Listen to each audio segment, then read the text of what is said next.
بسم الله الرحمن الرحيم. الحمد لله رب العالمين، والصلاة والسلام على أشرف الأنبياء والمرسلين وعلى جميع الأنبياء والرسل والعاقبة للمتقين وعلى آله وأصحابه أجمعين. أما بعد، أعوذ بالله من الشيطان الرجيم. بسم الله الرحمن الرحيم. أفتؤمنون ببعض الكتاب وتكفرون ببعض إلى آخر. প্রিয় মুসলমান ভাইরা আমার, আমরা মুসলমান ইসলামের অনুসারী মুহাম্মদ রাসূলুল্লাহ সাল্লাল্লাহু আলাইহি ওয়াসাল্লামের উম্মত। আমরা যখন ইসলামের অনুসরণ করব, আমরা পরিপূর্ণ ইসলামকে অনুসরণ করব। ইসলামের পরিপূর্ণ অনুসরণ করতে হলে কোরআনের নির্দেশনা যা রয়েছে সেই সকল নির্দেশনাকে পরিপূর্ণ অনুসরণ করতে হবে। কোরআনের কিছু অংশ পালন করলে আর কিছু অংশ পালন না করে সেগুলি অন্য মত আদর্শ অনুযায়ী পালন করলে ইসলামের পরিপূর্ণ অনুসরণ করা হবে না। কারণ কোরআনের কিছু অংশ মান্য করা সমগ্র কোরআন মান্য করা নয়, অপরপক্ষে কোরআনের কিছু অংশ অস্বীকার করা সমগ্র কোরআনকে অস্বীকার করা সমান। তাই আমরা ইসলামের বিধিবিধান কোরআন যা দিয়েছে সেই অনুযায়ী আমরা পালন করব, আর যে সকল বিষয় কোরআন নিষেধ করেছে সে সকল বিষয়ে আমরা বিরত থাকব। আর কোরআন যেভাবে আমাদেরকে যে কথাগুলি আদেশ করেছে সেই আদেশকে আমরা পরিপূর্ণ যদি মান্য না করে কিছু অংশ মান্য করি, তার দ্বারা কোরআনের পরিপূর্ণ মান্য করা হবে না। যেমন আমরা জানি আল্লাহ তাআলা কালামে পাকে ইরশাদ করেন, আফাতুমিনুনা বিবাদিল কিতাবি ওয়া তাকফুরুনা বিবাদ।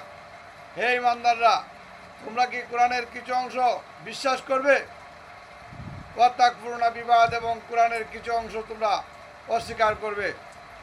এর অর্থ হচ্ছে তোমরা কোরআনের কিছু অংশ মান্য করবে, মানে যে সকল বিষয় কোরআনের তোমাদের জন্য সুবিধাজনক রয়েছে, তোমাদের জন্য সহজ রয়েছে, তোমাদের স্বাচ্ছন্দ্য বোধ হয়, সেই সকল বিষয় তোমরা পালন করবে। আর যে সকল বিষয় তোমাদের জন্য কঠিন হয়, তোমাদের জন্য ঝুঁকিপূর্ণ হয়, যে সকল বিষয় তোমাদের জন্য কষ্টকর হয়, সে সকল বিষয় তোমরা পালন না করে তোমরা তোমাদের সুবিধা মতো বিষয়গুলি গ্রহণ করবে, তা হতে পারে না। কারণ যেমন আমরা বাংলাদেশের মুসলমান বা বাংলা, ভারত, পাকিস্তান বা এই সকল সেকুলার রাষ্ট্রের অন্তর্ভুক্ত যে সকল মুসলমান রয়েছে, তারা আমরা কোরআনের কিছু অংশ আমরা পালন করি আর কোরআনের কিছু অংশ আমরা পালন করি না। তা কারণ কোরআনের কিছু অংশ পালন করি মানে আমরা নামাজ, রোজা, হজ, যাকাত ইত্যাদি আমলগুলি আমরা কোরআনের নির্দেশনা অনুযায়ী আমরা পালন করে থাকি।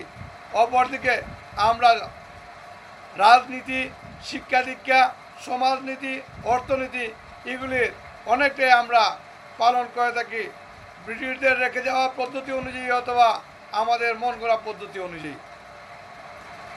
সুতরাং এই বিষয়গুলিকে কোরআনের নির্দেশনা অনুযায়ী আমরা পালন না করে যদি আমরা হাল যমুনার যে সকল পন্থা আমাদের কাছে রয়েছে, ইয়াহুদি, নাসারা এবং কাফির কুফারদের রেখে যাওয়া পদ্ধতি, সেই পদ্ধতির উপর আমরা অনুসরণ করি, তাহলে কোরআনকে আমরা সম্পূর্ণ এখানে অবমাননা করলাম। কারণ এখানে এইগুলির নির্দেশনায় কোরআন আমাদেরকে ভিন্ন নির্দেশনা দিয়েছে, যেটা এই সকল মতবাদের সাথে সাংঘর্ষিক। আর অপরদিকে আমরা যখন রাজনীতি করি, আমরা যখন অর্থনীতির চিন্তা করি আমরা যখন আমাদের এই দেশের বিভিন্ন সমাজ ব্যবস্থাকে আমরা সাজাতে যাই, তখন আমরা ইউরোপ আমেরিকা বা ইয়াহুদি নাসারাদের সিস্টেম অনুযায়ী আমরা এটাকে সাজিয়ে আমরা নিজেদেরকে সঠিক মতের উপর চালিয়ে দেওয়ার আমরা মানুষকে বোঝানোর আমরা চেষ্টা করি। মোটেই এটা সঠিক কোনো পন্থা নয়, কারণ ইসলাম আমাদেরকে এভাবে চলতে শেখায়নি। যদি সঠিকভাবে কেউ রাজনীতি করতে হয়, সঠিকভাবে যদি অর্থনীতি এবং সমাজনীতির কথা ভাবতে হয়, তাহলে ভাবতে হবে আমাদের পূর্ববর্তী যুগের খলিফা, সুলতান এবং আমিরদের সময়ে ইসলামের এই সকল বিষয়গুলি যেভাবে পালন করা হয়েছে সেইভাবে। সুতরাং আমরা আমাদের মন করা এই বিভিন্ন সময়ের বিভিন্ন জাতি গোষ্ঠীর কাছ থেকে প্রাপ্ত এ সকল আদর্শ মানা মানে ইসলামকে মানা নয়। সেই কথাগুলি আমাদের ভালোভাবে মনে রাখতে হবে।